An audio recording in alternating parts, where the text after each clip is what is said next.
네, 다시 황현실입니다. 자, 토요일 두 번째 시간은 정치인 생톡입니다. 6월 3일 조기 대선을 앞두고 분주하게 돌아가는 정치권의 주요 이슈를 생생하게 분석해 보도록 하겠습니다. 지금 이 자리에 강성필 더불어민주당 부대변인 나와 계십니다. 안녕하세요. 안녕하세요. 네. 본격적으로 토크하기에 앞서서 아까도 말씀드린 대로 저희 뉴스토마토 기자가 대법원 집회 현장에 나가 있습니다. 신태현 기자 한번 연결해서 이야기를 좀 들어보도록 하겠습니다. 신태현 기자. 예. 예, 기자님 안녕하세요. 안녕하세요. 자, 네. 오늘 대법원 앞에서 이재명 후보의 파기환송에 항의하는 집회가 오후 4시에 열렸다고 합니다. 그곳 분위기 어떤지 전해주시죠. 예, 이번 집회는 촛불행동의 김민훈 상임대표, 권호사 공동대표, 방아측 민족문제연구소 기획실장, 이태원 참사 유가족, 사회민주당의 한찬미 의원 등이 참석했습니다. 아직 무대에서 주최 측 추산 인원이 발표되지 않은 가운데 집회 인원이 계속 늘고 있는데요. 집회 참여자들이 점유하는 차로가 점점 넓어지는 중입니다. 예, 알겠습니다. 집회 규모는 좀 어떤가요? 예, 집회 규모는 아까 말씀드렸다시피 경찰에게 차로를 계속 넓히라고 요구할 정도로 넓어지는 중이고 아직 추산 자료가 나오지 않은 상황인데요. 예, 그래서 수백에서 한 1000단위 가는 것 같습니다. 예, 알겠습니다. 자, 파기환송 후폭풍이 계속해서 이어지고 있는데요. 여야 목소리가 좀 뜨거운 상황입니다. 그 발언들을 좀 짚어주시고요. 오늘 좀 주요 뉴스 가운데 이재명 후보를 습격을 모의한다 이런 제보가 잇따르고 있습니다. 이 부분도 좀 전해주시죠. 네. 국민의힘 지도부는 연일 이 대표가 대선 후보로서 자격이 없다는 취지의 주장을 하는 중입니다.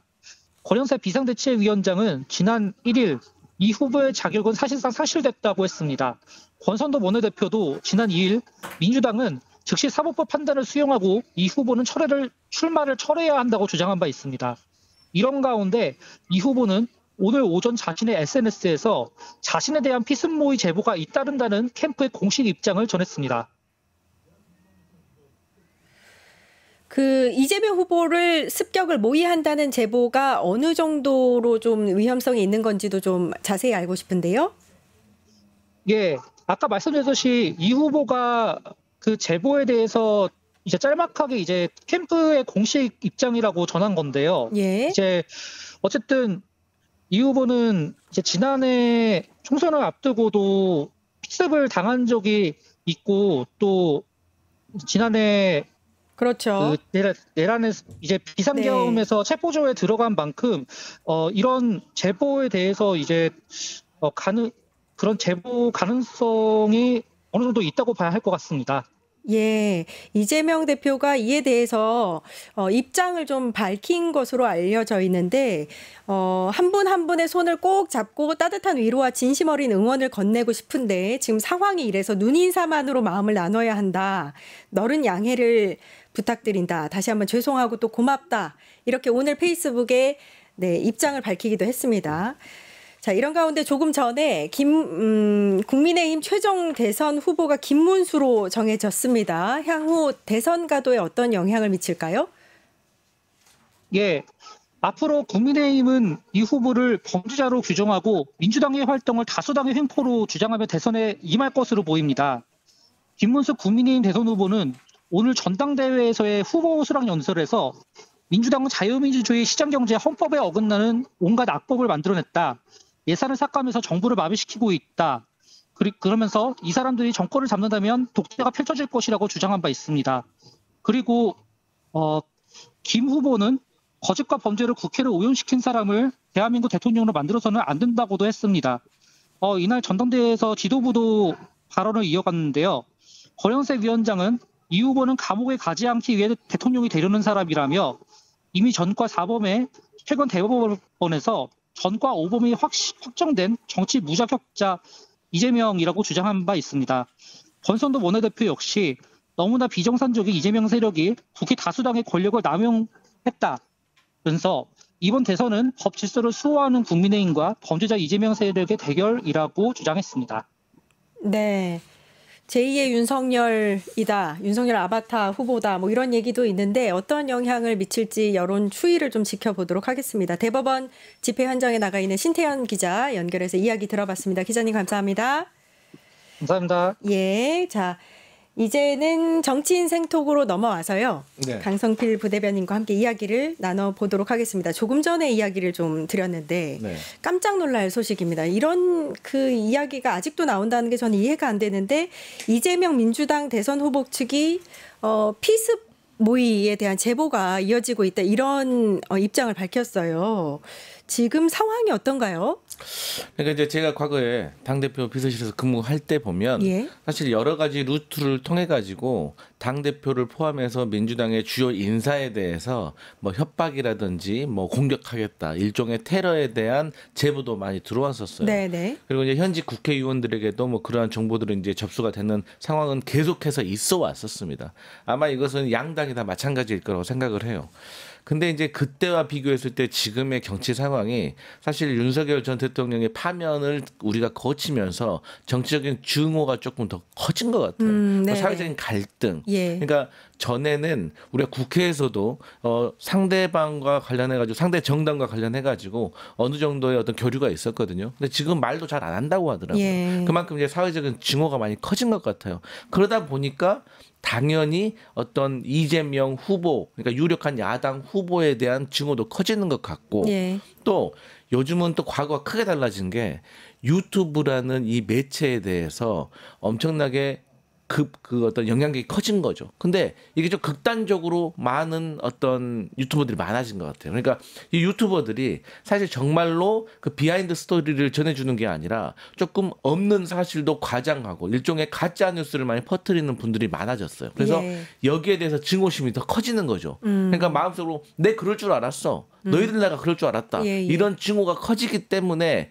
이게 주체를 못해서 이제 실행을 옮기려고 하는 듯한 이런 어떤 테러까지 이어지는 모습들이 이어지는 것 같은데 이게 이제 제보를 받았다고 하더라도 어떤 루트로 어떻게 받았고 어떤 모의가 있다는 걸 구체적으로 밝힐 수는 없습니다. 네. 그렇기 때문에 거기에 대해서 내부적으로 이제 또 경호 인력이 있기 때문에 상의를 해서 적절히 대응을 해 나가는 것이 현실이다. 최근에 경호를 늘리기는 했는데 이렇게 그 피습 모의 제보가 잇따르고 있으면 더 강화해야 되는 거 아니냐 이런 목소리가 나올 법해요. 그러니까 우리 그 대한민국에서 네. 이 경호 체계라는 것이 경호 대상자들이 있습니다. 예. 법적으로. 예. 보통 뭐 갑을병 이런 식으로 가는데 이제 대통령 같은 경우가 갑에 위치해 있는 것이고 그 아래 이제 대한민국의 4명의 주요 인사에게 의례급으로 이제 경호를 배치를 합니다. 그게 이제 국무총리, 뭐 국회의장, 대법원장, 헌법재판소 소장 이 4분인데 예. 여기에 이제 대통령 후보들을 대선이 되면 추가를 하는 것이죠. 예. 그래서 보통 한 30명 정도의 경호 인력이 이제 경호를 하게 됩니다.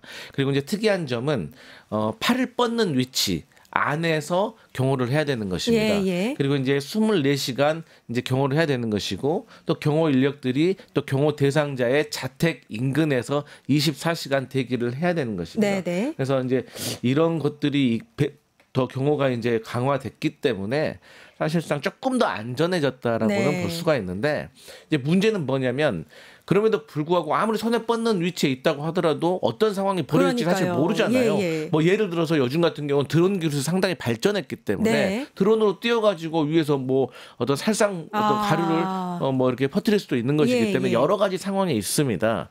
그렇기 때문에 가장 중요한 것은 스스로 본인을 지키는 것이죠. 그렇기 때문에 최근에 이재명 후보가 어떤 이제 방탄조끼를 예. 입었는데 사실 제일 중요한 것은 그래서 대인 접촉할 때 가장 무섭습니다.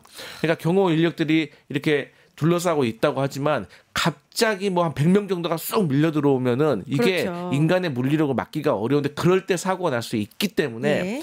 저는 아쉽지만 이번 대선 캠페인을 하는 동안에 이재명 후보가 유권자들과 악수를 하는 행위는 좀 자제했으면 좋겠다. 그게 너무 안타까운 게 사실 이제 지난주부터 시작해서 이번 주까지 경기 북부 또 강원도 구석구석을 직접 다니시면서 지지자분들하고 이제 교감하는 모습이 사실 저는 참 보기 좋았고 네. 저희 지금 자료 화면으로도 계속해서 나갔지만 지지자분들도 정말 좋아하시거든요. 일단 대선 때 이 선거운동이 가장 핵심이고 가장 효과가 있는 선거운동인데 이런 테러 영향 때문에 선거운동을 제대로 못한다. 또 시민분들을 제대로 만나지 못한다. 이런 건 정말 진짜 너무 안타까운 상황인 것 맞아요. 같습니다. 저는 이 과거에서 뭐 국회에서 10년 넘게 일을 해봤지만 예. 상대 정당에 제가 싫어하는 정치인들이 있어요. 예. 근데 이 사람들하고 엘리베이터를 타는 경우가 종종 있습니다. 예, 예. 그런데 엘리베이터 안에서 본인은 저를 자기 지지자로 착각했는지 모르겠지만 어쨌든 안녕하세요라고 손을 잡아주고 어떻게 같이 담소를 짧게라도 나누잖아요. 네. 그러면 사람의 마음이 상대적으로 누그러듭니다. 네네. 그렇기 때문에 이재명 후보가 교고지라든지 어떤 험지에 가가지고 거기에 계신 우리의 유권자가 우리의 지지자가 아닌 분들의 손을 한번 잡아줬을 때 네. 그들에게 눈길 한 번을 줬을 때 포옹을 했을 때 그 사람들의 마음도 녹아내리지만 그들 주변에 있는 것까지 다 녹아들이고 이게 표로 이어지는 거거든요. 네. 그래서 이게 선거를 준비하는 사람으로서 상당히 치명적인 건데 그럼에도 불구하고 현실이 좀 안타까울 뿐입니다. 네. 그러니까 일단 지난해 1월에도 부산에서 칼 테러를 받으셨어요. 직접적으로 정말 위험한 상황까지 네. 갔었고 지난 3월에는 러시아제 권총을 밀수해서 테러를 하려고 한다, 암살하려고 한다 이런 구체적인 정황도 나왔었고요. 네. 이번에 이제 피스 모의 제보가 잇따르고 있다. 계속해서 이런 일들이 일어나는 이유가 뭔지 좀 그 막을 수 있는 방법은 없는지 좀.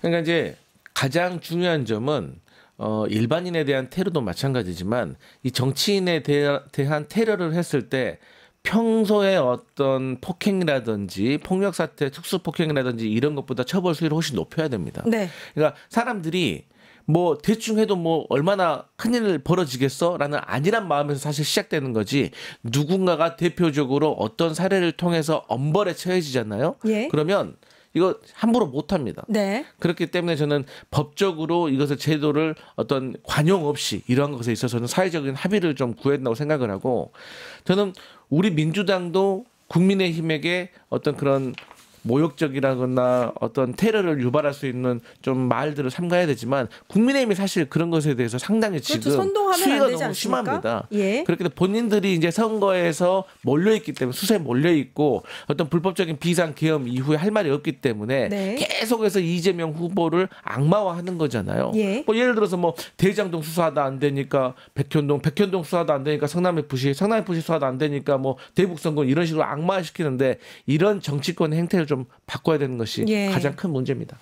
아, 사실 이제 저렇게 시민 접촉을 굉장히 좋아하시는 분이라고 저는 알고 있는데, 아까 전에도 말씀드렸지만 이제 페북에 그런 안타까운 심정들 직접 만나서 한 분 한 분 인사드리고 악수하지 못하는 부분에 대한 고마움, 뭐 이제 안타까움과 미안함도 전하긴 하셨는데, 자, 지금 이제 무엇보다 이제 이재명 후보의 안전이 제일 중요한 상황인데 아까도 말씀드렸지만 경기 북부나 강원도 구석구석 다니면서 경청 투어하고 계시거든요. 그럼 향후 일정이라든지 이제 경호 약간 변화가 있을 수도 있을까요? 그러니까 좀 안타까운 게 이게 일정을 대선 후보 같은 경우는 뭐 일주일 단위로 쫙 공개를 하거든요. 그래가지고 공개를 하는 과정에서 뭐 지방에 있는 분들은 아 우리 이재명 대표가 이번 주 수요일 날 그렇죠. 오는구나 예, 하고 나름대로 본인들의 스케줄도 조정을 하고 사람들이 모이는 거거든요. 예. 그리고 또 이 행사를 준비하기 위해서 나름대로 당에서도 그 지역 당과 도당과 협의를 해가지고 준비를 하는데 아무래도 이렇게 미리서 예고하는 것이 소극적으로 변할 수밖에 없는 것 같습니다. 네. 그래서 이제 이런 것들이 조금 게릴라식 어떤 선거 일정으로 좀 전환을 해야 되는 것이 조금 안타까운 상황입니다. 예, 알겠습니다. 네. 자, 국민의, 네. 이거 전해드리기도 저는 참, 네. 일단 전해드릴게요. 국민의힘에서는 파기환송심 지연꼼수다. 네. 피스 모의 제보가 잇따르고 있다는 얘기에 대해서 이런 이야기를 했습니다. 이거 뭐 그러면은 거짓말로 그러면은 이런 제보가 잇따르고 있다 이렇게 본다는 건데 네. 어떻게 생각하세요? 그러니까 과거에도 네. 얼마 전에도 러시아제 권총 테러와 관련해 가지고도 국민의힘에서 계속해서 민주당을 공격했던 게 뭐냐면 야 너희들 테러가 있다면서 왜 경찰에 신고 안 했어?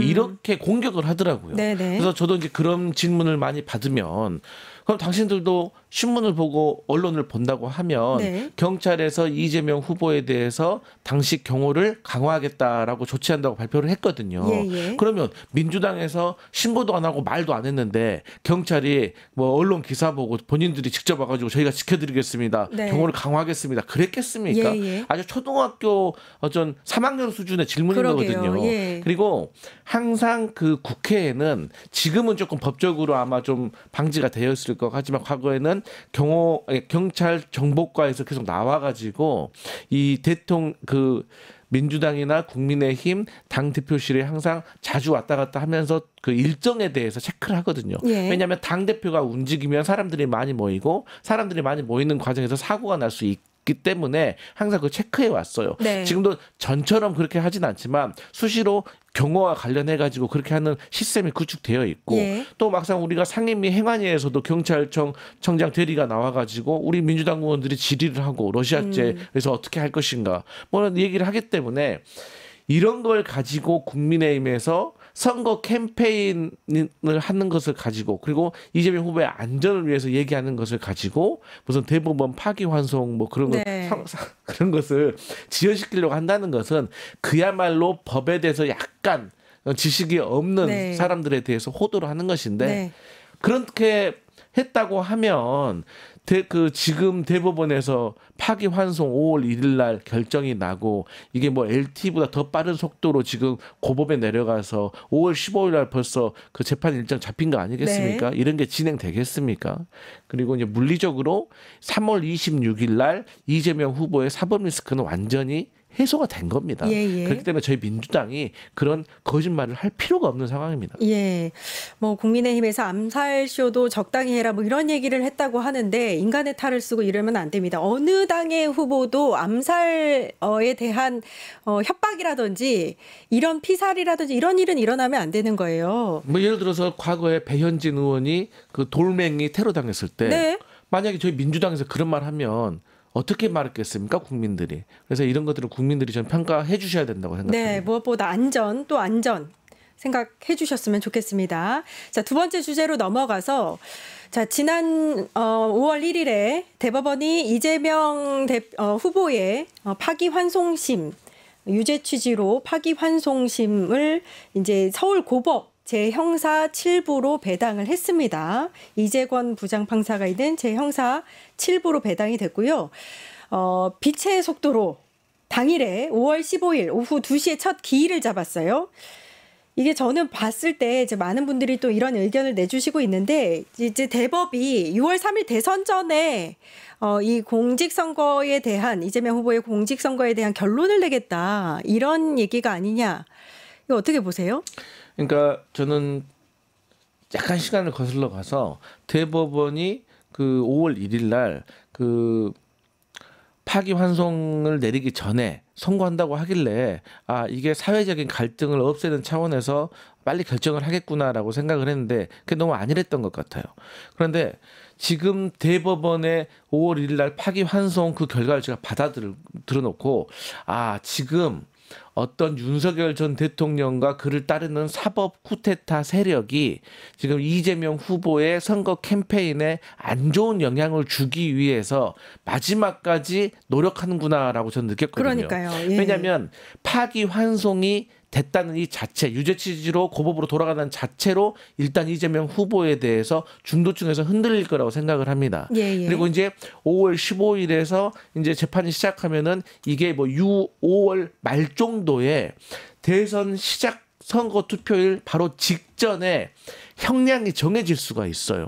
그러면 그게 또 100만 원이 넘느냐 100만 원이 안 되느냐를 두고 또 이재명 후보에게 흠집을 낼 수 있는 기회가 생기는 예. 거고 그 이후에 6월 3일 날 만약 이재명 후보가 대통령이 된다고 하면 그때는 이재명 후보 죽이기가 아니라 이재명 대통령 죽이기로 계속 흔들어댈 거거든요. 예. 그래서 저는 이 국민의힘이 계속해서 이러한 선거 캠페인을 악재를 만들기 위해서 저는 대법원을 이용했다고 생각하고 대법원이 거기에 발을 맞췄다라고 생각을 하거든요. 예, 예. 그런데 이것조차도 저는 지금 좀 순진하고 나이브한 생각이 아닌가라는 의심이 듭니다. 아, 그러세요? 그러니까 지금 이번 주말이라든지 아마 여론조사를 보면 다음 주에 또 이 파기환송이 아마 영향이 지금 감안된 여론조사 결과가 나와도 만약에 이재명 후보에 대한 지지세가 어떤 주춤하지 않는다고 하면 이 사람들은 아마 재선거 결과까지도 저는 대법원 그 대통령 선거일 전에 저는 하려고 하는 것이 아닌가. 그렇죠. 그래서 예. 여기에 대해서는 이제 민주당이 어떤 통상적인 뭐 이례적인 상식적인, 이런 상식적인 수준이라고 생각하지 말고 정말 이 상상을 뛰어넘는 수준 모든 가능성을 열어놓고 철저하게 대비해야 된다는 말을 드리고 싶어요. 저도 이게 말이 안 된다고 생각하는 게 대통령 대선 선거는 사실 국민의 선택이 이루어지는 날이거든요. 근데 그 국민의 선택에 대법원 사법부가 침탈했다. 이 국민의 권리를 침탈하려고 하고 있다라고밖에 볼 수가 없습니다. 이재명 후보 선대위에 합류한 법조인들이 나란히 대법원을 향해서 비판의 목소리를 내고 있습니다. 이석연 공동선대위원장이 대법원이 헌재와 파워게임을 하고 있다. 이제 힘에 있어서 좀 싸움을 하려고 하는 것이다. 이렇게 보고 있습니다. 어떻게 보세요? 그러니까 사실 이것도 조금 순진했던 생각인 거예요. 왜냐하면 이 5월 1일 날 파기환송 결정하기 전에 이런 얘기들이 있었어요. 헌법 대한민국에서 최고의 법관이라고 하면 대법관과 헌법재판관을 꼽는데 이번에 윤석열 전 대통령 탄핵 심판을 거치면서 헌법재판관들이 엄청 부각됐다는 거예요. 뭐 평이라든지. 그러니까 얘네들도 그 대법관들도 헌법재판소에 평의가 있다면 대법원에는 전원 합의체가 있다는 것을 보여주고 싶었다. 존재감을 드러내고 싶었다. 그리고 우리가 이 사법에 대해서 모든 걸 통할한다라는 것을 권위를 세우고 싶어하는 것이 아닌가라고 조금 귀엽게 봐준 면이 있었거든요. 근데 저는 그렇게 생각하면 안 된다고 봐요. 지금은 이재명 후보에 대해서 대통령이 되는 것을 막으려고 하는 것 같고 저는 그게 1차적 저지선이라고 생각하고 그걸 넘어서 이재명 후보가 대통령이 되면 저는 대통령직을 수행하는 그 헌법 제84조를 가지고 또 흔들어가지고 대통령직에서 중간에 물러나게 하려고 하는 그런 의도가 있다고 저는 의심하고 있기 때문에 저는 거기다 대비해야 되는데 어제 같은 경우도 일단 그 대법원에서 이재명 대표 파기환송과 관련해가지고 재밌는 어떤 기사가 있었고 정말 문제적으로 지적된 게 뭐냐면 어제 법사위에서도 나온 얘기지만 천대엽 법원 행정처장 이분도 대법관입니다. 이분이 법사위에 나와서 7만 쪽에 관한 이 기록이 등사 그러니까 출력이 없었다는 거예요. 이게 뭐냐면 법원이라는 것이 뭐 1심에서 2심 넘어가고 2심에서 3심 넘어가면 그 전에 재판 기록을 다 출력을 해야 됩니다. 그래가지고 그것을 해당 당사자 피고가 가져가야 됩니다. 6만에서 7만 페이지였다 뭐 이런 얘기가 있습니다. 근데 이런 것들을 그러면 12명의 재판관들 걸 다 출력을 해야 될 거 아닙니까? 출력을 안 했다는 거예요. 그래서 왜 출력을 안 했냐라고 물어보니까 이걸 서면으로 이 종이로 본 게 아니라 전자문서 컴퓨터로 봤다는 거 아니겠습니까? 그러면 컴퓨터로 봤다고 하면 요즘 웬만한 로그 기록 시스템이 다 되어 있어서 몇 날 몇 시 몇 분에 접속을 했고 몇 시간 정도 머물렀는지도 다 나옵니다. 그런다면 3일 동안 7만 쪽을 봤다는 이 인간으로서는 한계에 달하는 이 일을 지금 12명의 대법관들이 했다는 겁니까? 그러니까 이게 만약에 제대로 소명이 되지 않으면 이건 무효입니다. 그러니까요. 그래서 이건 저는 사실 강제 수사권을 동원해서 저는 지금 수사해야 될 상황이라고 봐요. 그러니까요. 뭐 전원 합의체 내규까지 어겨가면서 이렇게 빠르게 판결을 해야 되는 이유가 무엇이었을지 다시 한번 생각을 해봐야 될 것 같고요. 자, 주제 세 번째는 국민의힘 조금 전에 확정이 된 최종 대선 후보 선출. 한번 얘기를 나눠보겠습니다. 자, 이어 토론을 하기 전에요. 김문수 대선 후보 수락 연설을 짧게 한번 듣고 넘어가도록 하죠. 국민의힘 제21대 대통령 후보자로 최고 득표를 기록한 김문수 후보가 선출되었음을 선포합니다.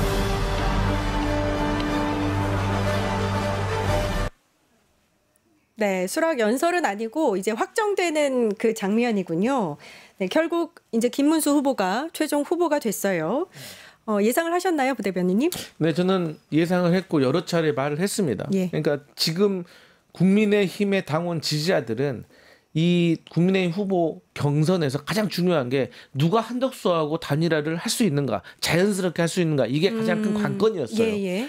그러니까 한동훈이 아무리 뭐라고 발악을 해봤자 여기에 대해서 부정적으로 얘기하기 때문에 그 당원들의 표를 가질 수가 없는 것이고 또 김문수가 사실 한 것도 없지 않습니까? 그 토론에 나와가지고 알려진 것은 전과 6범이라는 것밖에 알려진 게 없어요. 그럼에도 불구하고 이렇게 13%의 차이를 내면서 후보가 될 수 있었다는 거는 한덕수 후보와 단일화를 가장 자연스럽게 해주고 가장 무기력하게 그 후보 자리를 넘겨줄 수 있는 사람이 김문수라는 겁니다. 그러니까 요즘 국민의힘에서 가장 유행하는 단어가 위장취업입니다. 왜 김문수 캠프에서 한독수를 외치고 있으니까요. 근데 저는 이게 이재명 후보의 파기환송이 마치 우리 민주당에게 악재인 것 같지만 결과적으로 저희에게 득이 될 수가 있겠다. 왜? 이것 때문에 국민의힘의 당원 지지자들 현역들이 희망을 좀 갖기 시작한 것 같아요. 제가 얘기를 해보면 이번 대선 망했지. 그렇기 때문에 우리가 이 다음에 당권이라도 가져와야지 이런 생각을 했던 사람들이 뭐 이거 좀 해볼만 하겠는데 이런 희망을 가진 거예요. 그러면 김문수 후보도 사람인데 그런 생각 안 하겠습니까? 그렇죠. 그러면은 한덕수와의 단일화에 대해서 곧바로 안 할 겁니다.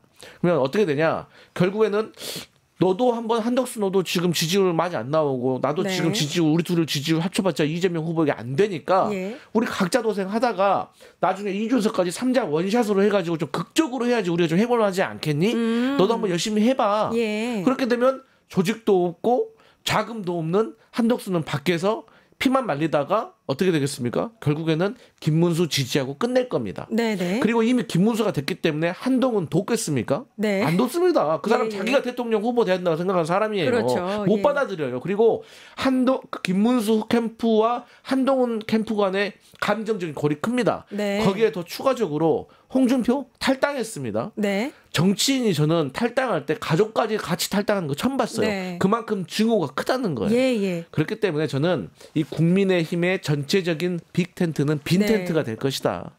저도 그렇게 생각하는 게 일단 국민의힘 경선 후보 간의 싸움이 찬탄과 반탄으로 짜여져 있었잖아요. 근데 일단 반탄이 이겼다 이렇게 볼 수 있고 그런 면에 있어서는 한동훈이 도와주기는 좀 면이 안 서지 않을까 이런 생각도 들고 한덕수와의 단일 후보 그 과정도 쉽지만은 않겠다 이런 생각이 들어요. 그러니까 오늘이 5월 3일이에요. 그러면 5월 11일 안에 결정을 해야 되는데 뭐 한 9일 10일 정도 남았는데 자 오늘부터 그 단일화 그 룰 싸움에 들어간다고 하더라도 이게 아주 최소한 빨리 가도 3일 정도 걸리거든요. 근데 이것도 원만하게 됐을 때 준비 과정도 거쳐야 되고 제가 과거에도 뭐 단일화 경선 뭐 준비도 해봤지만 어떤 게 있냐면 자 단일화 방식은 어떻게 할 것인가 뭐 당원만 할 것인가 아니면 여론조사 할 것인가 그런데 김문수로서는 당원 넣자고 할 것이고 한덕수로서는 여론조사로 하자고 할 겁니다. 역선택 반지조항 빼고 하자고 할 겁니다. 거기서 일단 흔들릴 것이고 경력은 3줄 넣을 것인가 5줄 넣을 것인가 엄청 치열할 때는요. 경력 한 줄을 10자로 제한할 것인가 15자까지 늘릴 것인가를 가지고도 싸우기도 해요. 그렇기 때문에 단일화가 지루지난 할 것이고 이 과정에서 판이 깨질 겁니다. 그리고 결론은 지지율입니다. 지금 끝장뉴스 함께 하고 계시는 많은 분들이 다양한 댓글을 남겨주고 계신데 저도 같은 생각입니다. 계엄까지도 실행한 내란 세력이 뭘 못할까 김초호 님이 남겨주셨고 윤건희가 구속 전까지는 절대 안심할 수가 없네 이렇게 말씀도 해주셨고요. 또 내란당을 저렇게 난리를 치고 있다 뭐 이런 말씀도 해주셨고 빨리 쓰레기 청소를 해야 된다 이런 댓글도 남겨주셨습니다. 다양한 댓글 남겨주셔서 감사하고요. 1200여 분 정도가 지금 생방송 함께하고 계십니다. 자 한덕수 전 총리의 단일화 시나리오를 말씀해 주셨는데 일단 오늘 김문수가 이제 최종 후보가 됐으니까 이 과정도 중요하고 민주당에는 어떤 영향을 미칠지가 제일 궁금한 부분 중에 하나입니다. 어떻게 생각하세요? 저는 뭐 누가 나와도 이번 선거의 프레임은 내란 세력에 대한 종식 으로 시작을 해서 국민 통합으로 끝나야 되는 선거라고 생각을 합니다. 지금까지 12월 3일부터 오늘날까지 비상계엄이 잘 된 거냐 잘못된 거냐라는 여론조사를 했을 때 단 한 번도 비상계엄이 잘 됐다라는 여론이 이긴 적이 없습니다. 윤석열을 탄핵시켜야 한다와 탄핵에서는 안 된다라는 여론조사 지금까지 단 한 번도 윤석열은 탄핵되어야 한다라는 이게 국민적인 여론인 겁니다. 중도층이 많은 이유는 뭐냐면 중도층은 그 선거에서 무당층은 두 가지로 나눠집니다. 지지 후보 있음과 지지 후보 없음과 모른다예요. 지지 후보 없음은 중도 보수입니다. 이들이 국민의힘의 불법 개혁은 때문에 이번에 너희들 지지해 줄 수가 없어. 하지만 민주당도 싫은 거예요. 그런 사람들이 투표를 안 하는 겁니다. 그런데 이분들이 이번에 파기환송 때문에 또 희망을 갖고 조금 지지를 할 수도 있지만 결국 이 지지율 하나를 가지려고 한덕수와 김문수가 싸울 것이기 때문에 네. 갈등이 커질 것이고 네. 이재명 후보는 파기환송으로 인해서 중도층에서 일부 이탈할 수도 있지만 대법원의 정치 개입, 대선 개입에 대해서 비판하는 여론 그렇죠. 때문에 예. 새로운 지지층이 또 생길 겁니다. 네, 네. 그래서 결국 이번 선거는 내란 종식으로 시작해서 국민 통합으로 끝나는 선거이다. 네, 저는 네. 그렇게 내란 생각합니다. 종식으로 시작해서 국민 통합으로 끝날 것이다. 이렇게 분석을 해주셨습니다. 여기까지 듣고요. 지금까지 강성필 더불어민주당 부대변인 이야기 들어봤습니다. 감사합니다. 감사합니다. 뉴스토마토가 12.3 내란을 막아낸 시민영웅 1000명 찾기 프로젝트를 진행합니다. 내란을 막고 탄핵 소추를 이뤄낸 시민영웅 1000명을 찾아내 대한민국 민주주의의 역사로 기록하고 시상의 본보기로 삼음으로써 민주주의를 더 널리 확산하기 위한 프로젝트입니다. 이 과정에 직접 참여했거나 참여자를 추천해 주실 분들은 우측 제보하기 QR코드나 아래 메일로 추천 및 제보해 주세요. 많은 참여 바랍니다. 뉴스토마토와 함께해 주실 분들을 기다립니다.